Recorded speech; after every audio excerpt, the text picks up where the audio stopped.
Overnight, US President Trump ordered airstrikes targeting a Syrian airbase in response to Tuesday's chemical attack, which killed at least 86 people.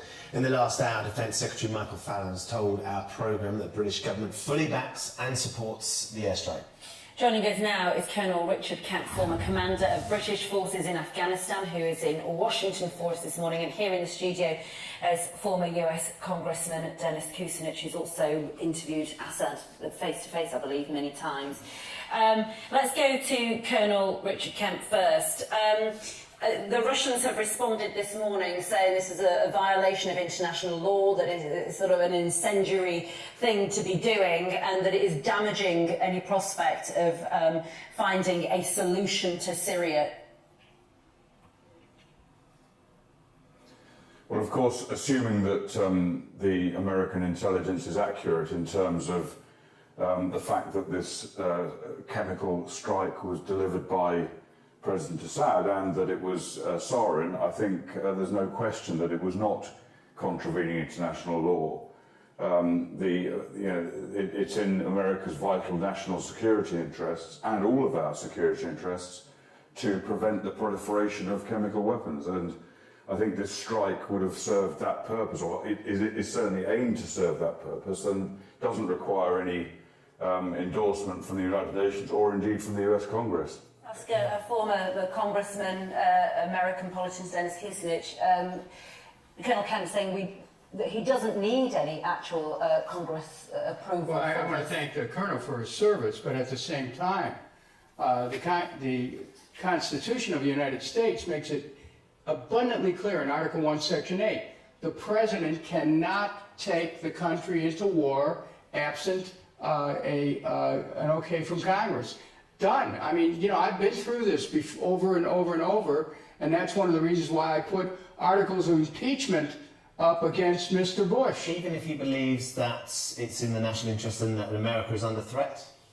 Well, look, you can't claim self-defense against a country that's thousands of miles away, that doesn't have the ability to go after you, that has no intention or capability to do that. The fact of the matter is that this is a violation of international law, and while the fine military that we have will defend us, at the same time, we don't want to put them at risk, and our troops are at risk right now in Syria with this strike that's going on. Colonel Kemp is still with us. Your response to what you're hearing?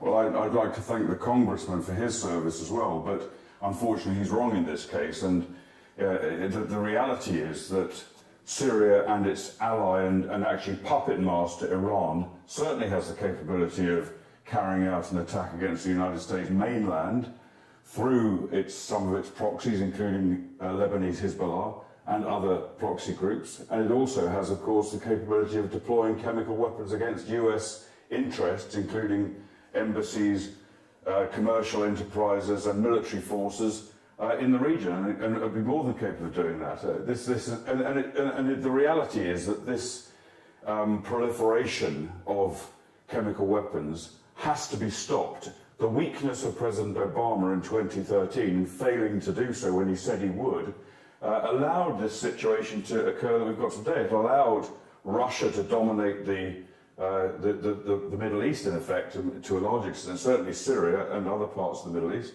And it possibly indirectly also led to the Russian aggression in Ukraine, because they saw that they were dealing with a president who didn't have the strength to deal with a threat. And there is moral outrage, isn't there? Now. Let's put that to the Congressman. You know, we're all outraged by the gas attack, but I want to thank the Colonel for pointing out that this is a proxy war, and proxy wars can lead to even larger wars. We could end up opening the gates of hell over this. We have to be so careful. And what I'm seeing is a lack of caution, a rush to judgment, and putting the whole world at risk here. What Colonel Kemp is saying then, Obama's weakness back in 2013 when he didn't act because Congress said no. And neither did we. And neither did we, because our government also put it to the vote, and the vote was negative, has actually led to the situation that meant that the Syrian forces, according to the Americans, launched this chemical attack and killed nearly 89 people at present camp. And had they done something back in 2013, 2013, that potentially wouldn't have happened? Well, with great power comes great responsibility, and we are not responsible if we violate international law. If the United Nations Security Council came together and said, after an investigation, this is what happened, then action would be appropriate. But it hasn't done that. And indeed, that is what President Trump, as he was in 2013, he said himself then in a tweet that Obama should only do something with congressional support. And who are we helping with this? This is my concern, is that we're ending up being the Air Force for ISIS. All right. Thank you very much, and thank you to Colonel Richard Kent. Two very opposing views, but equally valid in your expertise. And we thank you both for joining us this morning on a developing news story, which of course people are still trying to grasp and understand. Just to be clear, that Number 10 has said that they believe it is an appropriate response to a barbaric attack.